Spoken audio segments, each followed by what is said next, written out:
ಎಲ್ರಿಗೂ ನಮಸ್ಕಾರ. Welcome back to my channel. ನಾನು ಸಿಂಚನ. ಇವತ್ತಿನ ರೆಸಿಪಿ ಹಾಗಲಕಾಯಿ ಗೊಜ್ಜು. ಹಾಗಲಕಾಯಿ ಗೊಜ್ಜಿಗೆ ಏನೇನು ಬೇಕು ಅಂತ ಇಂಗ್ರೀಡಿಯೆಂಟ್ಸ್ ಹೇಳ್ತೀನಿ, ನೋಟ್ ಮಾಡ್ಕೊಳ್ಳಿ. ಹಾಗಲಕಾಯಿ 3 ತೊಗೊಂಡಿದ್ದೀನಿ, ನಮ್ಮ ಮನೆಗೆ ಅಷ್ಟು ಸಾಕಾಗುತ್ತೆ. ನೆಕ್ಸ್ಟು ಒಂದು ಈರುಳ್ಳಿ, ನಿಂಬೆಹಣ್ಣು ಗಾತ್ರಷ್ಟು ಹುಣಸೆಹಣ್ಣನ್ನು ನೀರಲ್ಲಿ ಹಾಕ್ಕೋತೀನಿ. ಫಸ್ಟು ಈ ಹಾಗಲಕಾಯಿನ ರೌಂಡದಾಗಿ ಕಟ್ ಮಾಡ್ಕೋಬೇಕು. ನೋಡಿ ಈ ಥರ ಚಿಕ್ಕದಾಗಿ ಕಟ್ ಮಾಡ್ಕೊಂಡು ರೌಂಡಾಗಿ ಕಟ್ ಮಾಡಿ ಇಟ್ಕೊಂಡಿದ್ದೀನಿ. ಹಾಗೆ ಈರುಳ್ಳಿ ತೊಗೊಂಡಿದ್ದೀನಲ್ವ, ಅದು ಕಟ್ ಮಾಡಿ ಇಟ್ಕೊಂಡಿದ್ದೀನಿ. ಇವಾಗ ಈ ಹಾಗಲಕಾಯಿನ ಸ್ವಲ್ಪ ಬ್ರೌನ್ ಆಗೋವರೆಗೂ ಫ್ರೈ ಮಾಡ್ಕೋಬೇಕು. ನೋಡಿ ಈ ಥರ ತವದಲ್ಲಿ ಫ್ರೈ ಮಾಡ್ಕೋಬೇಕು. ಸ್ವಲ್ಪ ಇದ್ರ ಮೇಲೆ ಸ್ವಲ್ಪ ಎಣ್ಣೆ ಹಾಕಿ ಬಿಸಿ ಮಾಡ್ಕೋಬೇಕು, ಸ್ವಲ್ಪ ಬ್ರೌನ್ ಆಗೋವರೆಗೂ. ನೋಡಿ ಈ ಥರ ಫ್ರೈ ಮಾಡ್ಕೋಬೇಕು. ಕಾಣಿಸ್ತಾ ಇದೆಯಲ್ವ? ಈ ಥರ ಫ್ರೈ ಮಾಡಿಕೊಂಡು ಅದೇ ತವದಲ್ಲಿ ಸ್ವಲ್ಪ ಆಯಿಲ್ ಹಾಕಿ ಒಗ್ಗರಣೆ ಹಾಕೋಣ. ಫ್ರೈ ಮಾಡ್ಕೊಂಡಿದ್ದೀವಲ್ವ, ಅದೇ ಬಾಂಡಲೆಯಲ್ಲಿ ಎಣ್ಣೆ 1 ಸ್ಪೂನ್ ಎಣ್ಣೆ ಹಾಕಿದ್ದೀನಿ. ಅದಕ್ಕೆ ಸಾಸಿವೆ ಹಾಕ್ತಾಯಿದ್ದೀನಿ, ಅರ್ಧ ಸ್ಪೂನ್ ಜೀರಿಗೆ,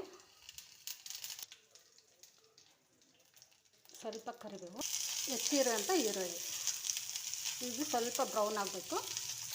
ಇದು ಸ್ವಲ್ಪ ಬ್ರೌನ್ ಆಗಿದೆ. ಇದಕ್ಕೆ ಹುರಿದಿಟ್ಕೊಂಡಿರೋಂಥ ಹಾಗಲಕಾಯಿಗೆ ಚೆನ್ನಾಗಿ ಮಿಕ್ಸ್ ಮಾಡಿ,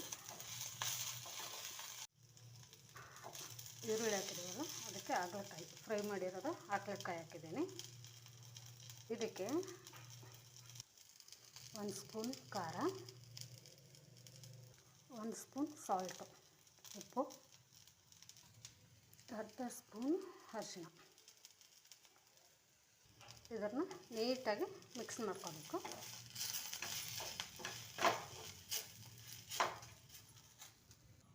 ಇದಕ್ಕೊಂದು ಸ್ವಲ್ಪ ನೀರು ಮಿಕ್ಸ್ ಮಾಡಬೇಕು. ಹಾಗಲಕಾಯಿ ಸ್ವಲ್ಪ ಬೇಯಬೇಕಲ್ವ, ಅದಕ್ಕೆ. ಇದು ಈಗ ಸ್ವಲ್ಪ ಬೆಂದಿದೆ. ಇದಕ್ಕೆ ಹುಣಸೆ ಹುಳಿ ನಾವು ಆವಾಗಲೇ ನೆನೆಸ್ಕೊಂಡು ಇಟ್ಕೊಂಡಿದ್ದೀವಲ್ವ, ಅದನ್ನು ಹಾಕ್ತಾಯಿದ್ದೀನಿ. ನೋಡಿ ಚೆನ್ನಾಗಿ ಮಿಕ್ಸ್ ಮಾಡಿ ಒಂದು 2 ನಿಮಿಷ ಬೇಯಕ್ಕೆ ಬಿಟ್ಬಿಡಿ. ನೋಡಿ ಇದು 2 ನಿಮಿಷ ಬೆಂದಿದೆ. ಬೆಂದಾದಮೇಲೆ ಇದಕ್ಕೆ ಅರ್ಧ ಸ್ಪೂನು ಶುಗರು, ಸಕ್ಕರೆ ಚೆನ್ನಾಗಿ ಮಿಕ್ಸ್ ಮಾಡಿ, ಕಡಲೆ ಬೀಜದ ಪೌಡ್ರು ಪುಡಿ ಮಾಡಿ ಇಟ್ಕೊಂಡಿದ್ದೀನಿ, ಅದನ್ನು ಇದಕ್ಕೆ ಹಾಕ್ತಾಯಿದ್ದೀನಿ. ಒಂದು 3 ಸ್ಪೂನು.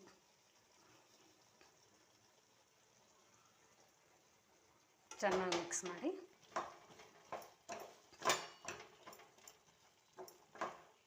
ನೋಡಿ, ಇದು 2 ನಿಮಿಷ ಮುಚ್ಚಿದ್ಬಿಡಿ, ಸಣ್ಣ ಉರಿಯಲ್ಲಿಡಿ. ನೋಡಿ ಇವಾಗಿದು ರೆಡಿಯಾಗಿದೆ. ಚಪಾತಿ ಜೊತೆ, ಅನ್ನ ಜೊತೆ, ಶುಗರ್ ಇದ್ದವ್ರಿಗೆ ತುಂಬ ಒಳ್ಳೆಯದು. Thank you for watching.